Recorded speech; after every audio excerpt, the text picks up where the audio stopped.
అక్బర్ బీర్బల్ కథలలో ఇప్పుడు ఒక తమాషా కథను చెప్పుకుందాం. ఒకనాడు తాన్సేన్ గానానికి అందరూ ముగ్ధులయి చప్పట్లు చరిచారు. అక్బర్ కూడా తాన్సేన్ను పొగడ్తలతో ముంచేశాడు. అక్కడే ఉన్న బీర్బల్కు ఆ సమయంలో మనసులో ఏదో మెదిలి నవ్వొచ్చింది. అతడు అలా నవ్వడం అక్బర్ చూసి, బీర్బల్, నువ్వెందుకలా నవ్వావు? ఏదైనా కారణముందా అని ప్రశ్నించాడు. బీర్బల్ తన నవ్వును ఆపుకుంటూ, లేదు జహాపనా అన్నాడు. లేదు లేదు, నీ మనసులో ఏదో ఉంది, అందుకే నువ్వు నవ్వుతున్నావు, అదేమిటో చెప్పవలసిందే అంటూ బలవంతం చేశాడు అక్బర్.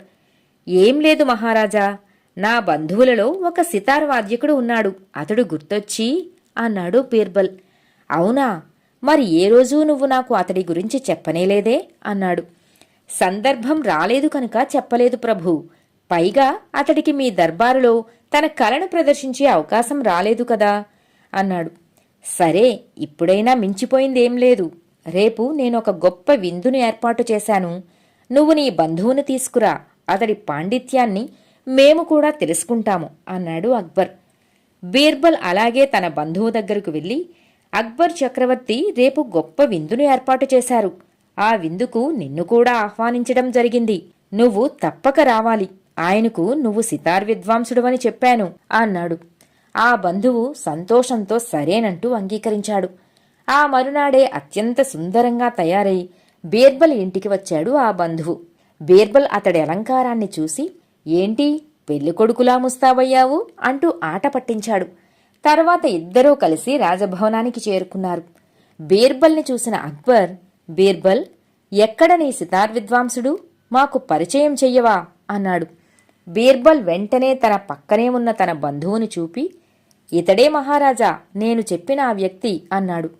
ఆ వ్యక్తి వేషధారణ కాస్త నవ్వు తెప్పించే విధంగానే ఉన్నా, నవ్వడం సభ్యత కాదు కనుక, ఓహో ఇతడేనా? అవును, ఇతడి చేతిలో సితారేది అన్నాడు. వెంటనే బీర్బల్ బంధువు అక్బర్కు నమస్కరించి, జహాపనా, సితారెందుకు అన్నాడు. అదేమిటి, నువ్వు గొప్ప సితార్ విద్వాంసుడవని చెబితే నీ ప్రతిభ చూడాలనే కదా నిన్ను తీసుకురమ్మని బీర్బల్కు చెప్పింది అన్నాడు అక్బర్. ఆ బంధువు అత్యంత వినయంగా, మహారాజా, అదంతా నాకు తెలియదు.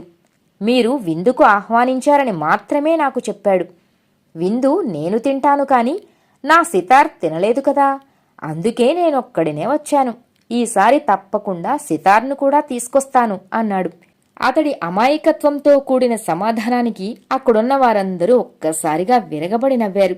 అక్బర్ కూడా వారి నవ్వుతో శృతి కలిపాడు. కథ సమాప్తం.